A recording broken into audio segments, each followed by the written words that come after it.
Julie Grace, no political affiliation, former public servant. And I have a question I would like to put to the panel. We've heard about all of the cuts tonight and the restriction on the health services, but I have a question. I'd like a straight question and a straight answer, please. Do you support the unlimited and unrestricted access to legal services of local authorities?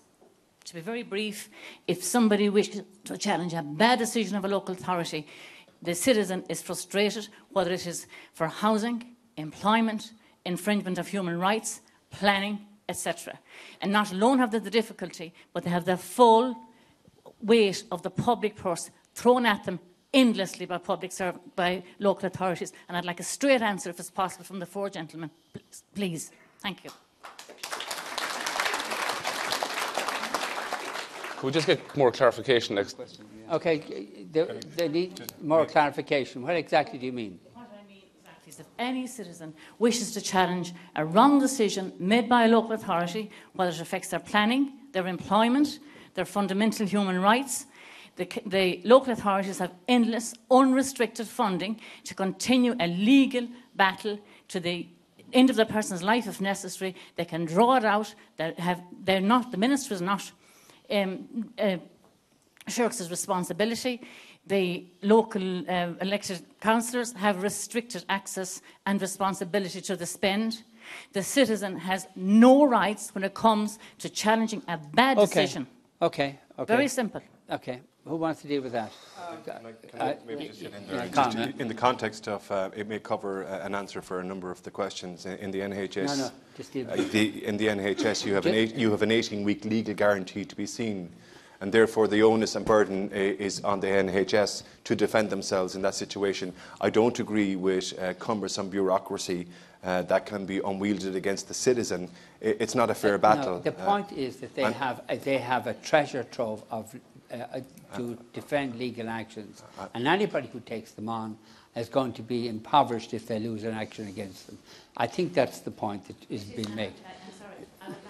I asked the straight question of each gentleman: do you support that endless supply of taxpayers, citizens' funding to crush any legitimate question or claim against a bad decision? A legal claim. Right. No, I don't support that. Nor do I support a situation where deputies like Catherine Murphy has to ask 19 separate times a question in the Parliament that costs about €800 per question to get an answer to an entitlement to transparency around the sale at SideServe. It permeates all of society. It's unacceptable. It's unacceptable with respect to the citizen, and I don't agree with it. Thank you, Colin, but can I please have an answer Okay, for the four gentlemen? All right.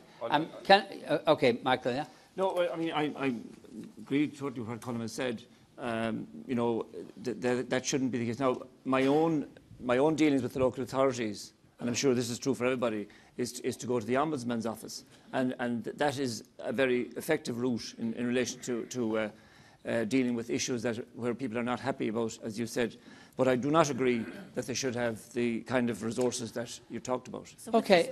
All right. Okay.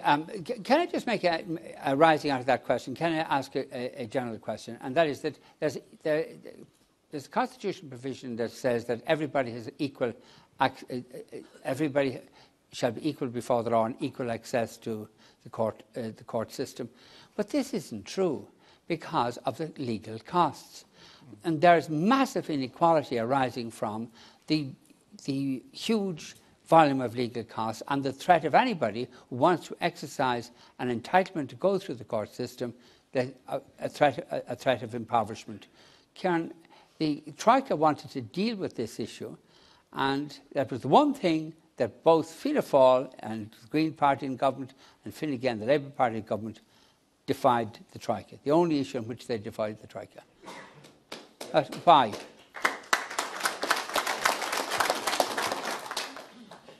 That's a very good question. I would argue, I mean, I'm working with two different individuals at the moment who are at the point now where they have no resources left to continue a legal challenge, and one that I think they would win ultimately if they had the resources. So I think it is an issue. There's no question about that. I don't honestly know. It's a very, very powerful lobby in Ireland, the legal profession. There are many members of the legal profession in the Dáil and in the Seanad.